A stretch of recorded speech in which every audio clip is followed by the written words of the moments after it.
Hello everyone, I'm Mark from Team1. Today I'm gonna talk about the topic where do animals get food in the winter. You can look at this picture and what do you feel? A harsh winter with snow everywhere, the loneliness and all the hardships and challenges. For humans, the winter is not very. For humans, Keep going. for humans, the winter may just be a colder season than the others. But however, for animals, winter is a real challenge when food becomes so scarce and the weather is extremely harsh. Why does this happen? When winter comes, it brings many changes that directly affect the lives of animals and plants. Among them, the most noticeable changes are colder temperature and shorter days. In tropical countries like Vietnam or Thailand, winter is not very harsh. It's just a little colder than usual. There is still sunlight and food doesn't become so scarce. But somewhere else in cold areas, the winter is very harsh because the temperature drops sharply and snow covers the land. As a result, plants grow more slowly or stop growing and even die. So less food is available. For animals living in these regions, it becomes a real fight for survival. Each animal has its own way of dealing with these harsh conditions to survive the winter. But these are the most common ways: storing food, conserving energy, and migration. I'm Nhi from Team 1. Let's move to next part. Now we move to strategy 1, storing food. You can see here a beaver in the winter. They often collect tree branches or plants and then they hide them under the water near their lodges. In the winter, when the food is less available, this stored food will help them to survive when the rivers or lake become frozen. There are two ways that animals store food. Now we went to the first way, the external pantry. Can you look at there? The squirrel often collects seeds and nuts, and then they hide them under the ground or other trees hole. Some birds like woodpecker or blue jay, they also store nuts and seeds in their trees or other safe place where other animals cannot see them easily.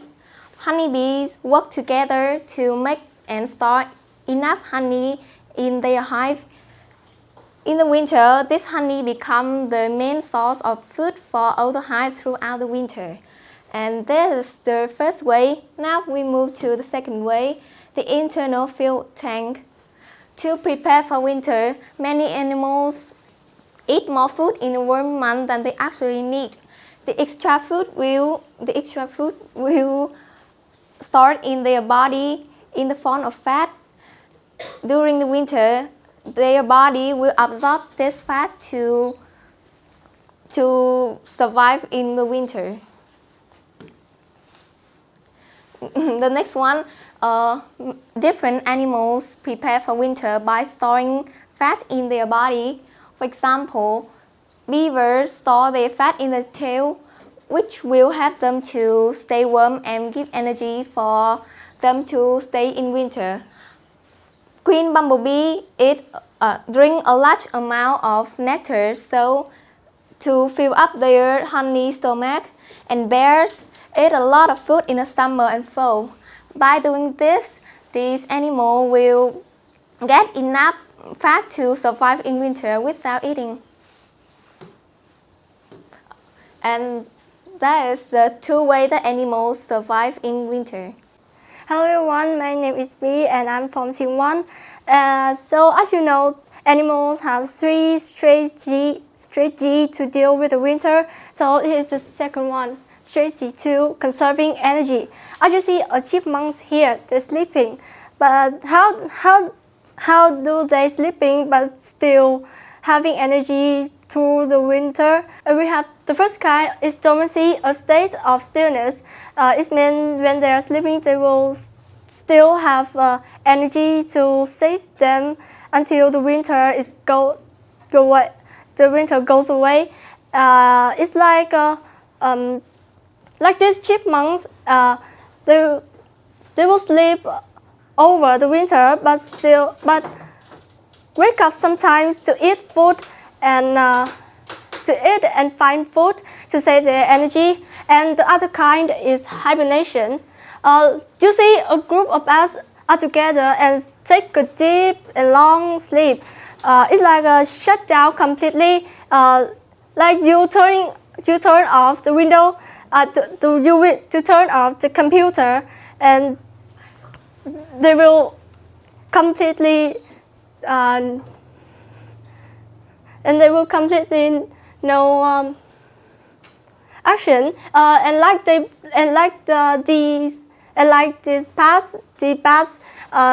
will like the computer, but they will still having their energy in their body, and snake sleep in their small cave as it stands. And we come to the next one. You see, a bear is sleeping it calls the winter rest of the bears, but some bad news that some bears cannot wake up in the spring because they will not have enough energy in the winter to save them. So it's quite bad for this kind of animals, but it's a challenge because it's a fight of survival in the winter. And a smart strategy as a smart strategy of birds is migration. It's like they fly from the south, it's been in the wind where it's winter, to the north, the cold place, to find more food and warm place to hide. And a long group of reindeer called caribou,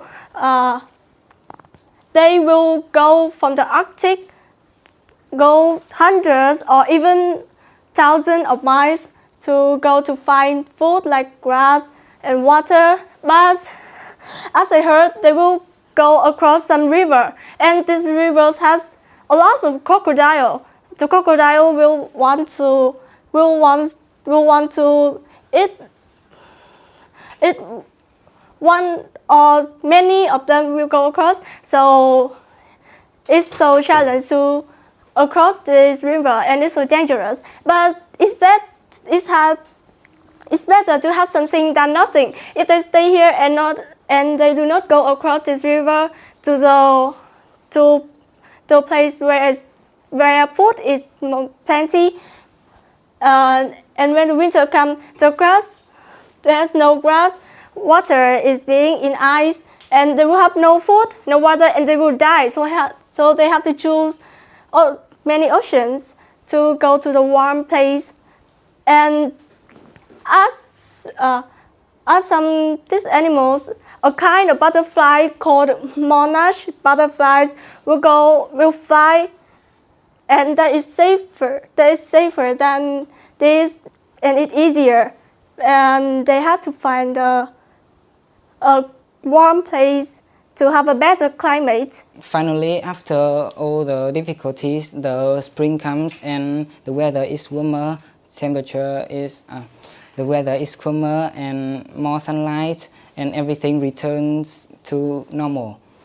After a long and difficult and challenge season, the plants finally, after a long and challenged winter that stopped or slowed their growth, the plants begin to thrive again thanks to the warmer temperature, increased sunlight, and the animal that survived the winter, helping to produce and to reproduce and scatter their seeds. And for animals, they will go back to their normal life with enough food and their species. The cycle of life continues. That's our presentation. Thanks for listening.